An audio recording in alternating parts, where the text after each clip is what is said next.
Welcome to Kings Mountain State Park. Welcome to the past. In the future, how might people look back at your life?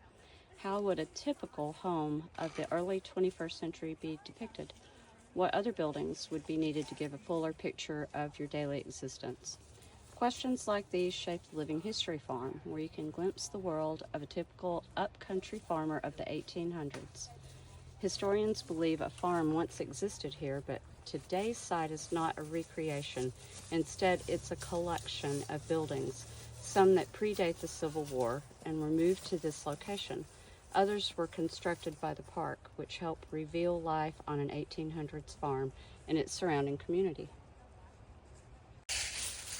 We are here at Kings Mountain Living History Farm, and this building right here is the smithy and the weaving room. So there's a loom in there, and there's also some equipment. Let's go up to the little sign here and see what it says. A looming mystery. This large loom is 150 to 200 years old and presents a mystery. Why was such valuable equipment abandoned in pieces at a stagecoach station? We know that while some weavers kept shops, others traveled from farmstead to farmstead, setting up their looms to weave cloth from the thread each family had spun and dyed. Because it was not considered proper for females to travel alone, most traveling weavers were men. After finishing his work, a weaver received payment in bartered goods, dismantled his loom, and moved on. Perhaps this loom was deserted because the weaver died while traveling. We'll never know, but we're proud to have returned it to working order. So that's actually in here, and occasionally the park rangers will open this so that you can see the things inside. And if we look through the thing here, let's see if I can, yeah, where are we? Come on, camera. There we go. You can kind of see a little of what's inside here in the smithy. Artisan with fire. While every farmer needed basic blacksmithing skills to make or mend small, simple objects like horseshoes and nails, only the village smithy had the expertise to craft substantial articles such as kitchen and farm tools, blades, and hinges. Additionally, a blacksmith shop's location in the corner of town made it an important place for social interaction. To create workable iron, ore had to be mined, crushed, then smelted or melted to extract usable metal. Since these were time-consuming, labor-intensive processes, the resulting metal was so valuable that it was repeatedly recycled into numerous necessary items. So anyway, this is what is inside this building right here. We're not going to walk down there, but in the distance, you're going to see the old gin. And I do want to read this because I think this is interesting. Okay, look at this interesting thing right here.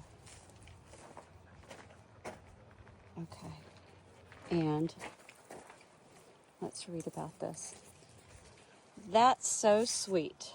With sugar too expensive and artificial sweeteners unknown, how could farmers satisfy their sweet tooth?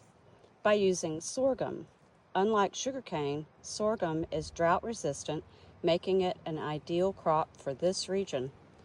Rich in hard-to-find nutrients like iron, calcium, and potassium, sorghum was actually prescribed by doctors as a health supplement.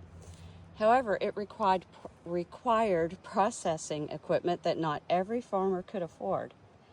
Gathering to make sorghum molasses created a social event while finishing an important farm task.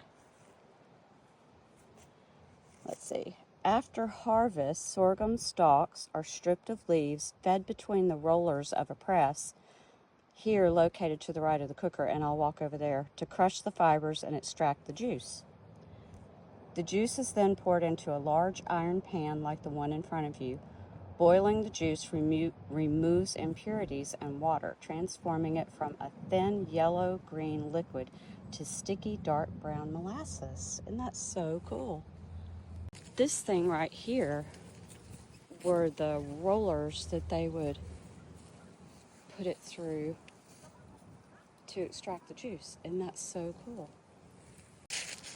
This is the little pre-Civil War home that I was talking about, and I'm going to go around the corner here and read the plaque.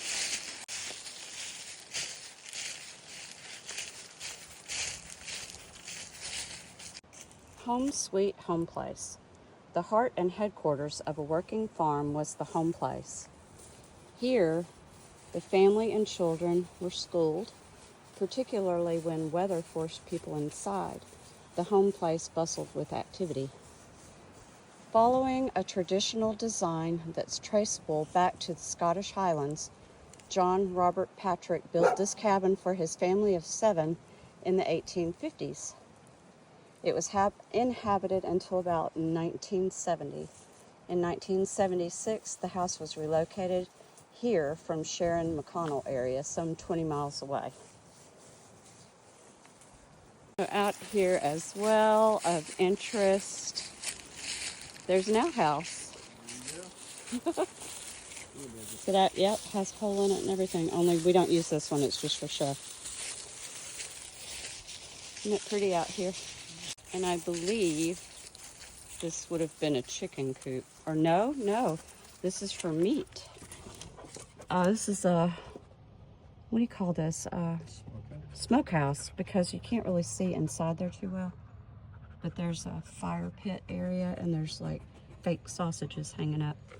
Okay, I didn't know that. So it's a smokehouse. That's interesting. Or either a smokehouse or a replica of one.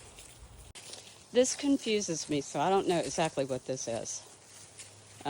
So there's a bread oven, I guess, right there, and a fire area. Back in pioneer days, or, you know, Revolutionary time, I guess they used these. I mean, yeah, I guess they did. Yeah. And of course, every farm needs a well. And a little pan of the Living History Farm area at Kings Mountain State Park.